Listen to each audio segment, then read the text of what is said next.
Hey guys, this is the video for section 7.2, and 7.2 is all about parallelograms. Now, we're going to use parallelograms from here through 7.4, so really make sure you understand them and know the properties and all that jazz, because they're going to keep coming up over and over and over again. All right, so what we first need to do is we need to define what a parallelogram is. Now, there's no room on this foldable to define it, so I just defined it up at the top where it says parallelograms in big bold letters. So a parallelogram, by definition, is a quadrilateral. And remember what a quadrilateral is. It's a four-sided figure. Quadrilateral where both pairs of opposite sides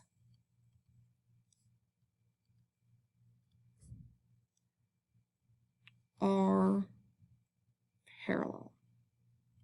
Okay, both pairs of opposite sides are parallel.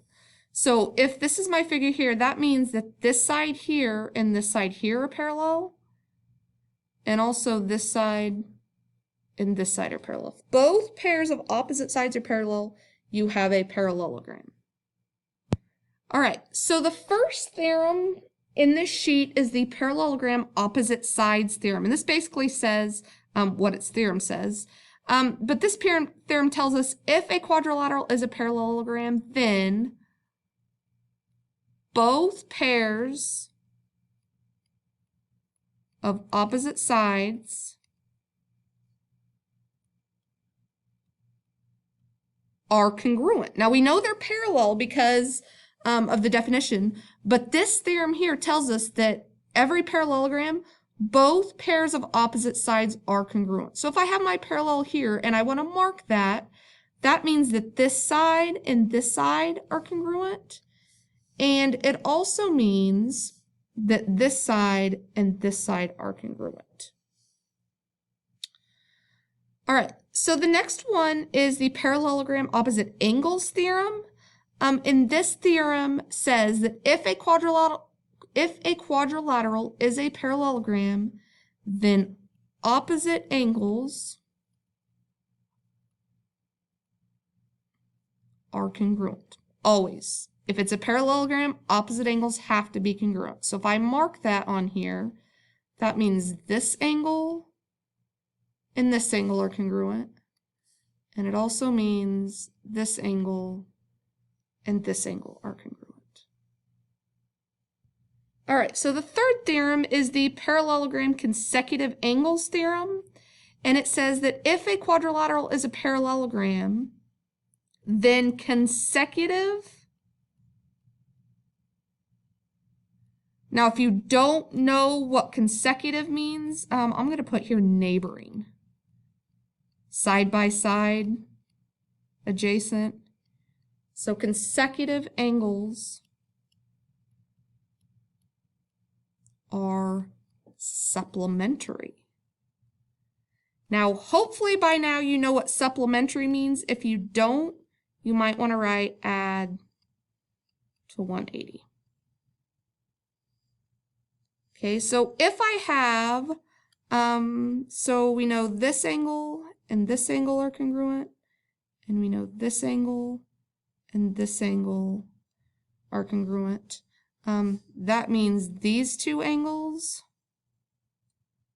add to 180. That means these two angles add to 180. These two add to 180. And these two add to 180.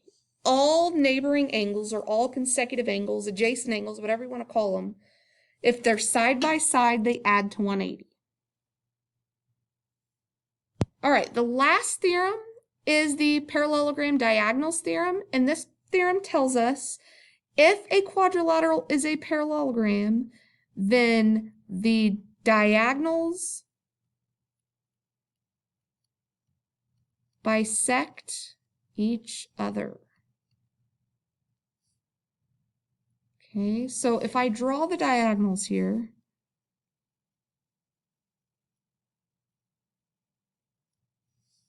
If the diagonals bisect each other, then that means this part and this part are equal.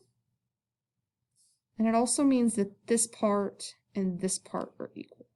Okay, and if these parts and these parts are all equal, that means this would be the midpoint because it cuts it into two congruent parts.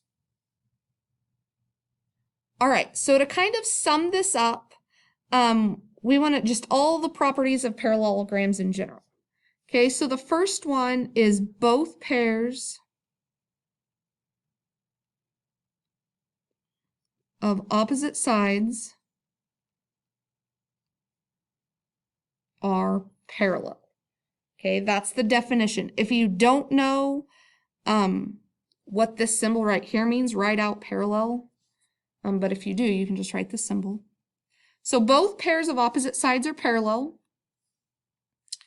We know that both pairs of opposite sides are congruent. We know that opposite angles are congruent. We know consecutive or neighboring or whatever you want to write, consecutive angles are supplementary. And last but not least, we know that the diagonals bisect each other.